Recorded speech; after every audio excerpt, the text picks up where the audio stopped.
Shalom kekasih Kristus, salam waktunya mengalami terobosan. Hari ini selagi kita masih diberi kesempatan, mari kita gunakan waktu ini dengan sebaik mungkin untuk menyenangkan hati Tuhan agar para pendengar renungan melekat dalam Tuhan dapat mengalami terobosan hidup. Untuk mengalaminya, hendaknya kita jangan menyanyiakan waktu yang ada.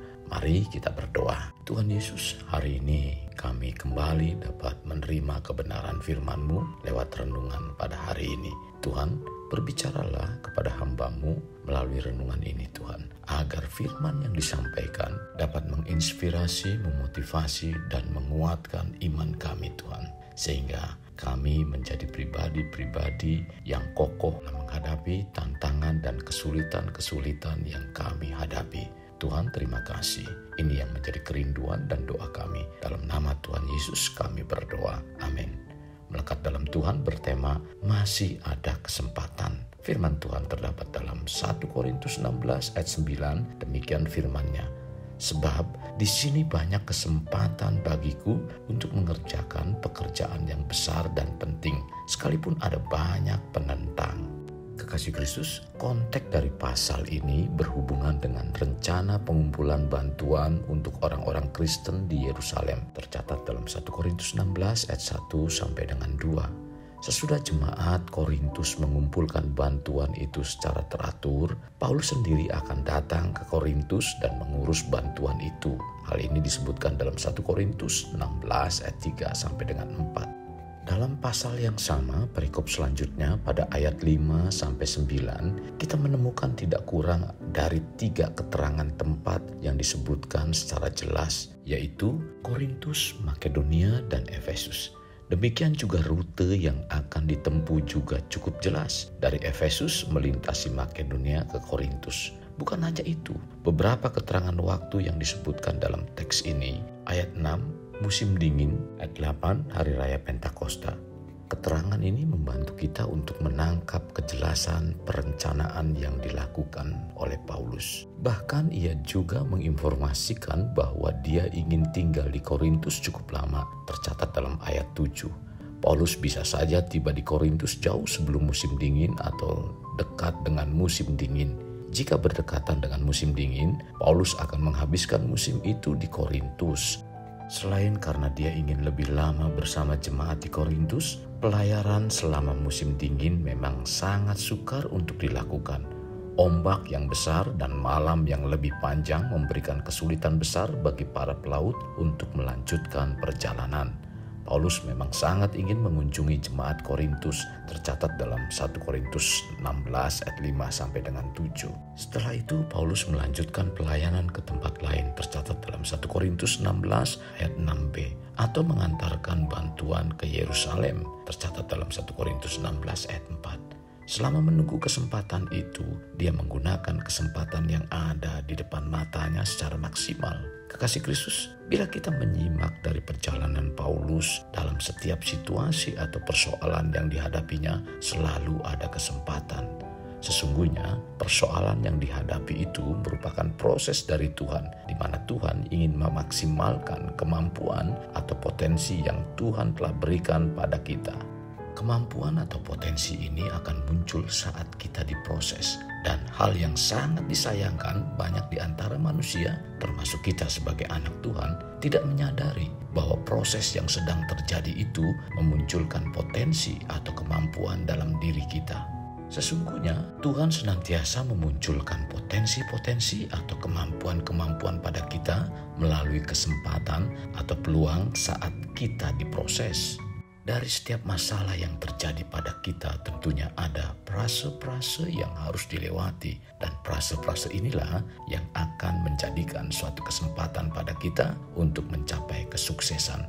Sekarang, bagaimana dengan kita saat menghadapi tantangan dan kesulitan? Apakah tetap percaya bahwa itu sebagai kesempatan yang memproses untuk memaksimalkan potensi diri yang telah ditaruh Tuhan pada diri kita? Sesungguhnya Tuhan selalu menyediakan kesempatan untuk kita meningkatkan kehidupan, asal kita mau berusaha mengerti kehendak-Nya dan berupaya menjadi seperti yang Dia kehendaki. Untuk diingat oleh kita ialah bahwa apapun tantangan dan kesulitan yang kita hadapi, masih tetap ada kesempatan bagi kita untuk dapat keluar dari hal tersebut. Sekarang, apa yang harus kita lakukan ketika ada kesempatan? Kesempatan adalah waktu yang tidak berulang kembali. Kalau sudah lewat, ia tidak mungkin kembali. Apapun usaha kita untuk mengembalikannya.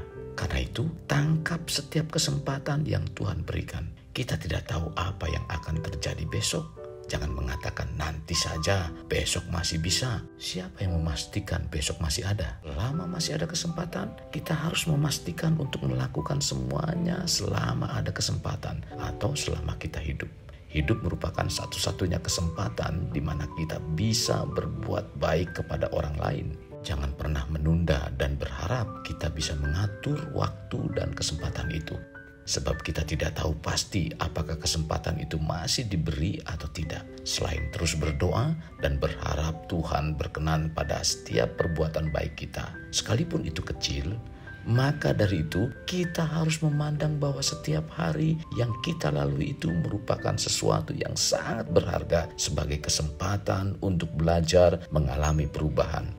Agar kita bisa menjadi anak-anak Allah yang sungguh-sungguh menyukakan hati Bapa di surga. Kalau kita berpikir bahwa hari ini adalah hari terakhir kita, maka hari ini menjadi hari yang sangat berharga. Setiap menit dan detiknya menjadi berharga, dan kita berusaha untuk sungguh-sungguh menjadikan waktu yang ada dalam hidup kita menyenangkan Tuhan senantiasa. Kekasih, bila sekarang kita masih ada kesempatan untuk dapat menjalani kehidupan di dunia, tugas kita adalah menemukan kesempatan dalam setiap situasinya. Sebab segala sesuatu di dunia ini tidak ada yang dapat dipastikan. Dan jika hidup kita masih banyak yang belum ada dalam jalur kebenaran Tuhan, lalu hidup ini berakhir, maka tidak ada lagi kesempatan untuk bertobat. Sebagaimana dikatakan dalam Pengkhotbah 9 ayat 10, segala sesuatu yang dijumpai tanganmu untuk dikerjakan, kerjakanlah itu sekuat tenaga, karena tidak ada pekerjaan, pertimbangan, pengetahuan, dan hikmat dalam dunia orang mati. Kemana engkau akan pergi? Jadi, bila ada hal-hal yang masih belum berkenan dan menyenangkan Tuhan dalam hidup kita, mari kita berubah dan bertobat selagi masih ada kesempatan. Kekasih Kristus, mari kita alami terobosan hidup. Untuk mengalaminya, mulailah dengan mengenal prinsip-prinsip kerajaan Allah serta menjadi warga kerajaan. Mari kita berdoa. Tuhan Yesus, terima kasih buat renungan pada hari ini. Sungguh sangat memberkati iman percaya kami, di mana kami dibawa untuk mengenal Tuhan lebih dalam lagi, sehingga kami terus semakin kokoh dan terus semakin membawa hidup dan kerohanian kami tertanam di dalam Engkau, agar kami semakin tahu bahwa setiap persoalan yang ada dalam kehidupan kami, sesungguhnya Tuhan hendak memproses kami agar kami mengeluarkan kemampuan diri kami sebagaimana yang Tuhan telah taruh dalam kehidupan kami. Dan itu semuanya adalah kesempatan untuk kami dalam meraih apa yang sedang Engkau kerjakan, seperti apa yang Kau rencanakan untuk kami, Tuhan.